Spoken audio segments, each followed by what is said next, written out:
The Addiction Podcast, Point of No Return, brought to you by Narconon Suncoast. Hello, everybody, and welcome to the Addiction Podcast, Point of No Return. My name is Joni Siegel, and I will be your host for today's episode. And this is episode number 135. Now, we don't hear back from a lot of you. We know that there are a lot of you that listen to the podcast, but we've had a couple people reach out to us, which we love because then we know that we're actually reaching people and maybe making a difference. So today's interview is a young man from Wyoming who reached out to us. His name is Austin. And the reason I wanted to interview him is because I think he has a good story. He's not a professional actor. He's not a professional athlete. He hasn't written a book. He's a regular guy, but he has a great story. And I wanted to share it with you because I have an idea that, like I am, most of you are just regular people.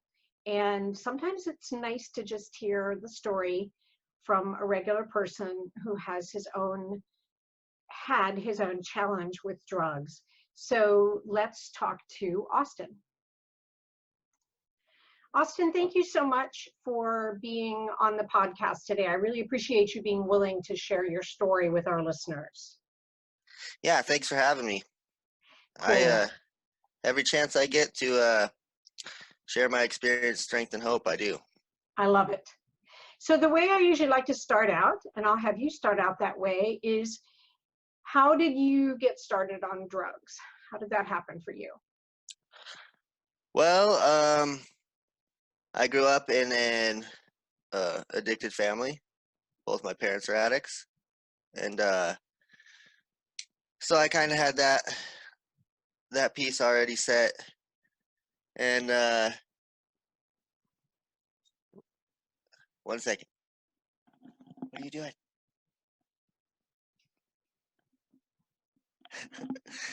Okay. Yeah, so I had I grew up with addicted parents, and I seen a lot of abuse and witnessed a lot of things that a child probably shouldn't. And so it was crazy too, because I told myself that I never ever wanted to do drugs because I never wanted to turn out like that. And then I ended up doing it. I was about 12 when I started smoking cigarettes, and then about 13, 14, 13 I started using alcohol, and 14 was a really productive year for my addiction. I started smoking marijuana and then got into acid, mushrooms, ecstasy. By the time I was like 15, I was like addicted to ecstasy and doing it a couple times a week at least. Wow, you went from 0 to 60 pretty quickly. Yeah. And then so from then I when I was 15, I got into a automobile accident. I had a family member that was texting and driving as we were going down the interstate and started to go off the road and overcorrected and rolled, and I wasn't wearing a seatbelt, and that went through the windshield. And I shattered my pelvis in 6 spots, fractured 2 vertebrae. My spleen was ruptured.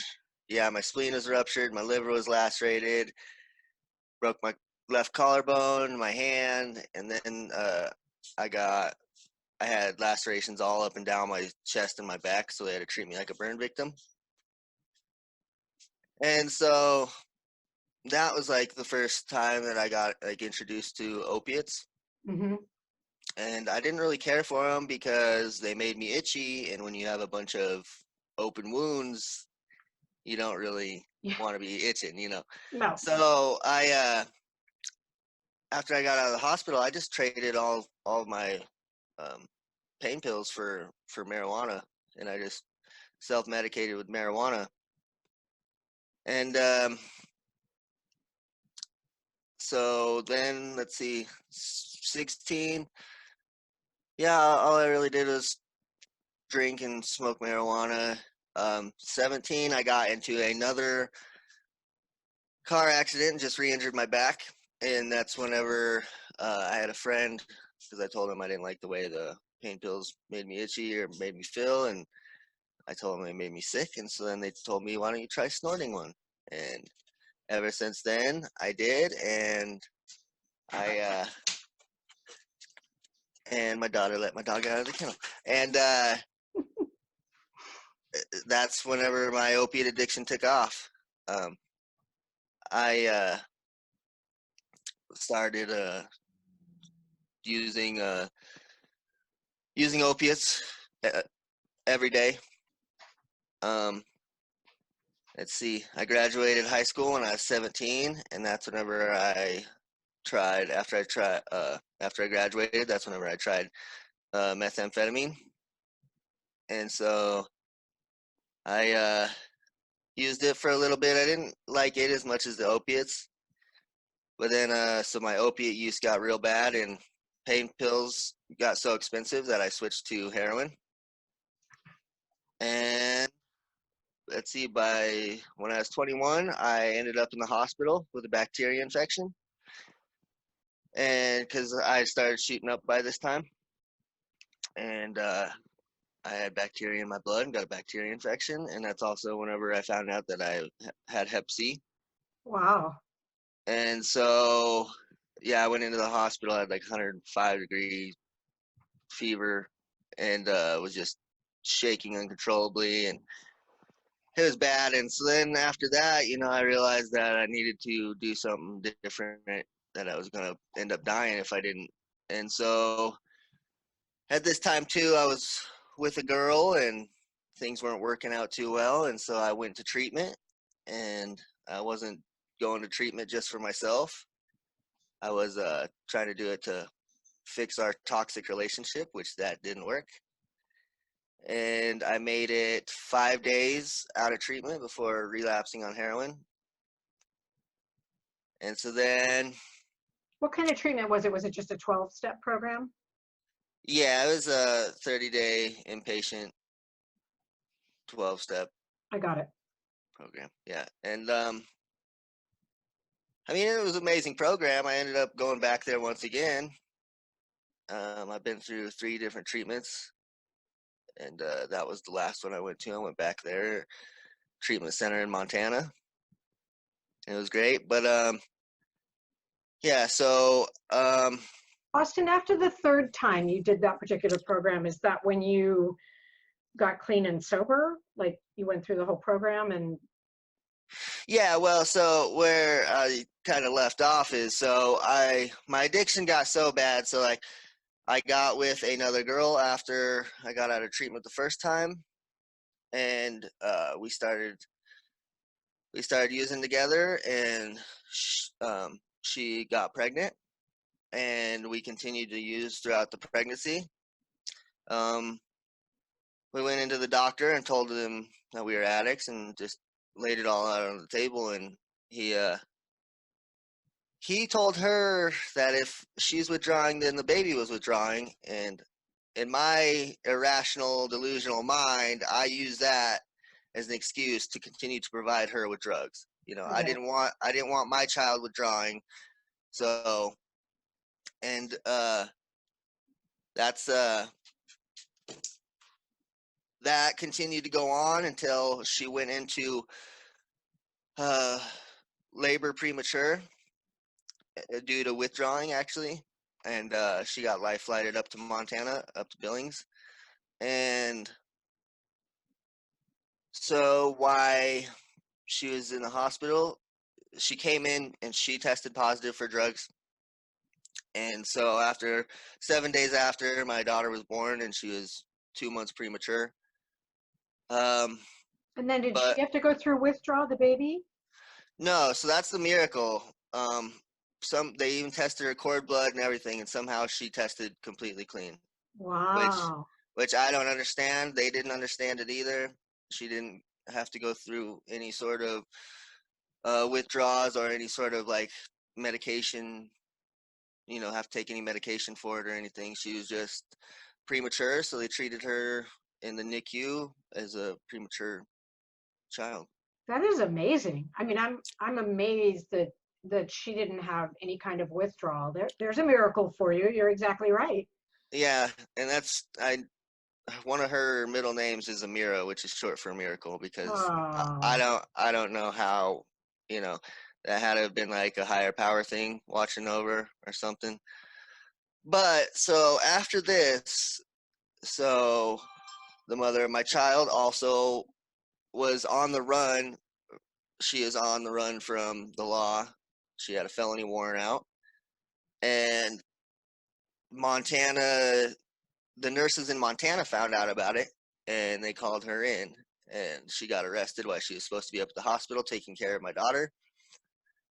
And so I was coming back and forth between Gillette, Wyoming, that's where I'm from, and uh, Billings, Montana, so I could work and then go up and see my daughter and stuff. And so after she got arrested, like 2 or 3 days after that, they put my daughter. She got out of the hospital and they placed her in the Child Protective Services. And so you would have thought that would have gave me the motivation to get clean, and it didn't. I fought with the courts up there. If it was up to Montana, they would have never given me the chance to have my child back. But since we were not Montana residents, our case got transferred down to Wyoming.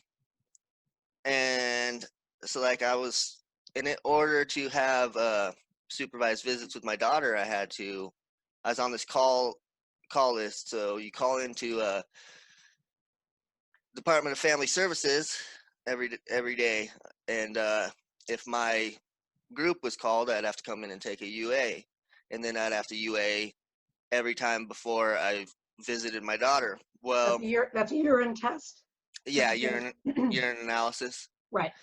And so I was supposed to take like 32 UAs throughout that time before I went back to treatment.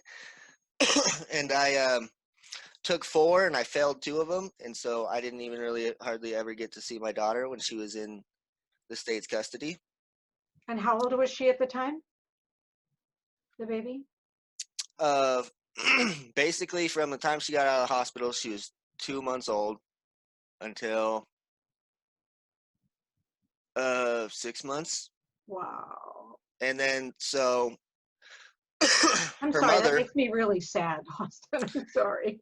it does, and that's how delusional I was. I cared more about the substances than my own child. And so after the mother of my child, which I will end up marrying later on, so my wife, uh, got to go down to a treatment center in Rock Springs, Wyoming, and she was able to have my child in there with her. And so, around 5 or 6 months, my daughter came down with her, and so like after my daughter got taken into state's custody, that's when my addiction peaked. I just went downhill so fast, Right. And that's another crazy thing too. Like, I was living in a trailer with no electricity, no running water, no gas, and like I thought I was going to be able to support a child. You know, that's how neurotic and crazy the addiction made me. And so anyway, once she got taken, I just quit caring about everything and just started using whatever I could find. I was an equal opportunity drug addict. You know, I had my drugs of choice, of course, but I basically didn't turn drugs away either if they were in front of me. Right. And so I I used whatever I could find, and I ended up losing my job and just went downhill real quick. Understood. So for you, Austin, because this is kind of the whole point of the podcast, what was your point of no return? Like your wake up call to where you said, I have to get clean, and you did. Well, I mean, it so wasn't the birth of your baby, and it wasn't the baby being taken away. So at what point did you reach the limit, if you will? so after so long of not being in my child's life and just going down this really rough path, the whole lifestyle that comes with the addiction and all the using and just everything, my mental health had deteriorated. And Right. so I knew that I was either going to die from the drugs or that I was going to take my own life. And then my DFS DFS caseworker finally gave me the nudge and put a court order on it that I go to treatment or I was going to be charged with contempt of court. And I knew that was like my saving grace because I I wanted to be in my child's life, in my family's life, and I wanted to get better. And I think I just needed that little extra nudge from the judicial system. Just a reminder that you are listening to the Addiction Podcast, Point of No Return. For further information on the podcast, you can go to our website, theaddictionpodcast.com, or you can find us on our Facebook page by the same name, or you can call us at 727-314-7080, or you can email us to theaddictionpodcast@yahoo.com. For further information on Narcan on Suncoast, call 1-877-339-3324. That's 1-877-339-3324. Sometimes the hardest thing about getting someone into recovery is getting them to agree to treatment. Bobby Newman, a certified drug counselor with 30 years experience and an over 85% success rate as an interventionist, has created a series of 12 videos that you can use right now to learn every step to get your loved one to agree to treatment. Call 1-833-918-0008 today and say the word podcast and get a 10% discount. Or go to newmaninterventions.com. That's NewmanInterventions.com and type in the word podcast for a 10% discount. This service comes with a free 1-hour consultation with Bobby. Because it would have been either go to treatment or go to jail, right? Basically. Or I didn't have any like charges really, Oh, I see. It would have been lose all parental rights and all contact with my child. I see. Or, I mean, yeah, there could have been jail time because after me not going to treatment for so long and just not doing my UAs and stuff, she was going to charge me with a contempt of court. Well, I think with contempt of court, you can get some jail time. I don't know how much jail time, but I think you can get some. Yeah, see, and I don't know a whole lot. See, that was one thing that I got pretty lucky for the most part. I stayed out of jail. I think I've done like a total of like 14 days in jail. I got super lucky somehow, especially because in Wyoming, there's like where I grew up, there's like for every 4 people, there was 1 cop. And then, so since there's so much law enforcement that everybody gets in trouble and then they turn to confidential informants and everybody gets held, so many people get held accountable for their actions. Right. And somehow I was lucky enough to not be one of them people. Okay. So you did the treatment that was mandated by the court. I did.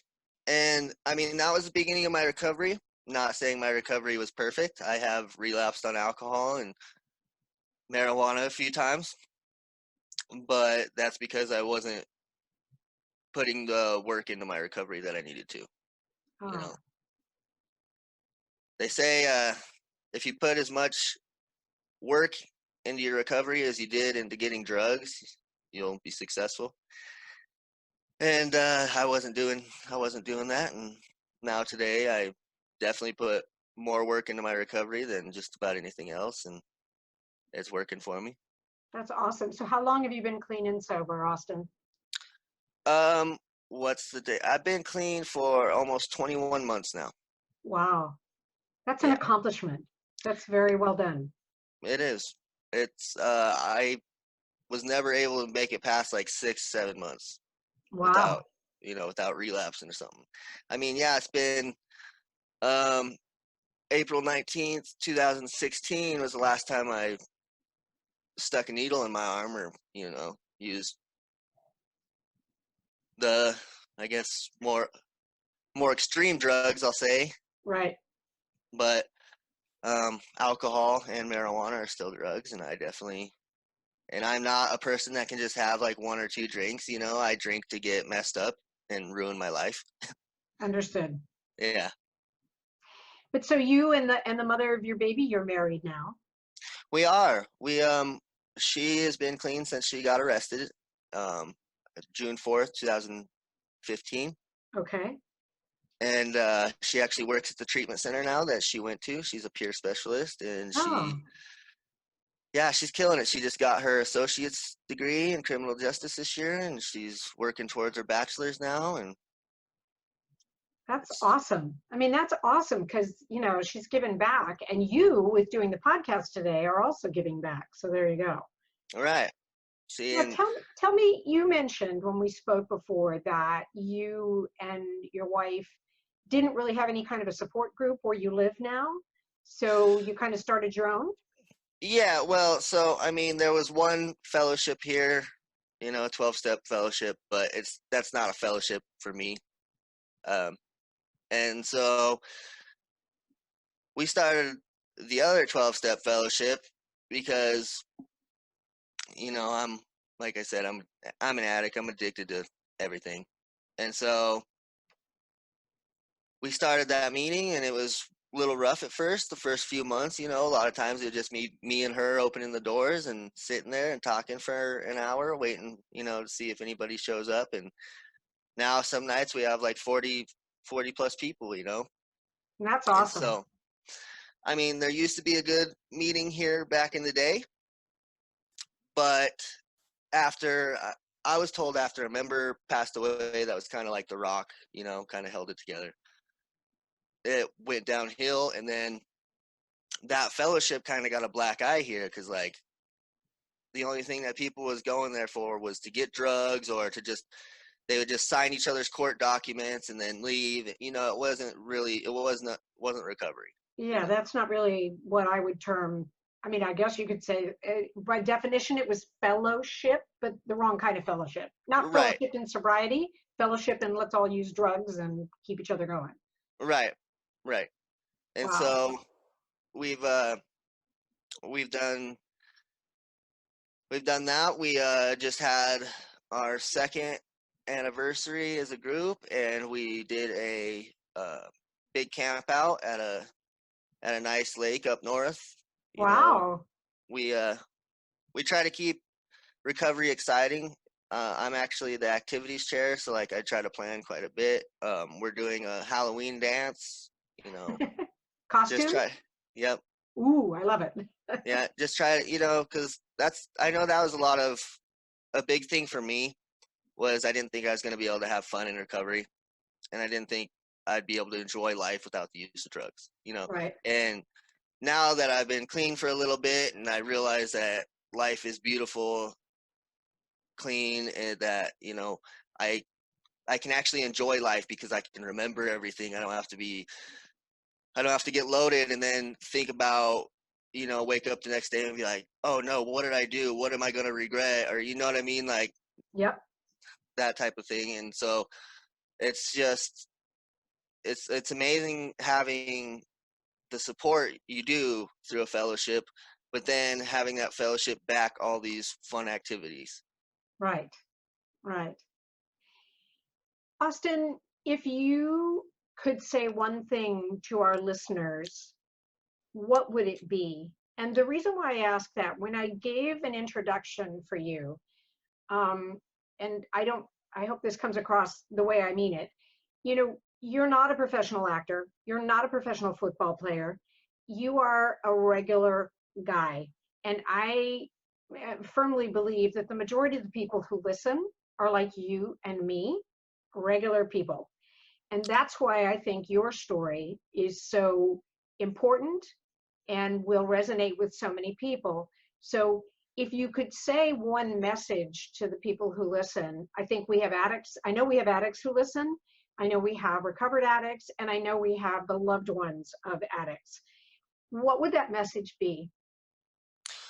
Well, okay, so like for the addicts, like I went from literally having nothing. I had this trailer that I rented, but that had no running water, no gas, no electricity. It was more of a shack, you know. And now this year I just bought a house. I have Wow. a I have a really good career, and so all I would say is that recovery works if you put the effort in.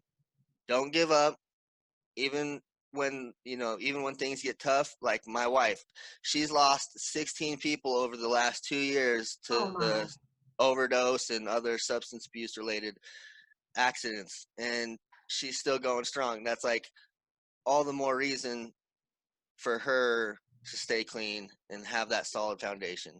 So all I'd say is don't give up. Get into a program. If a 12-step fellowship doesn't work for you, find something that does.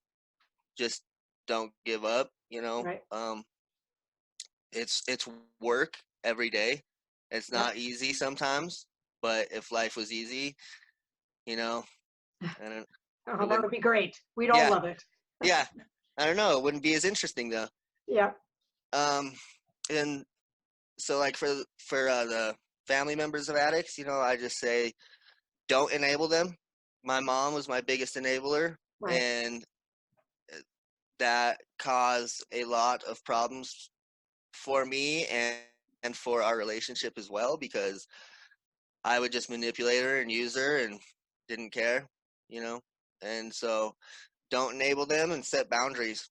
Boundaries are huge. I know it's hard whenever you love an addict that's still using and you're just watching them kill themselves.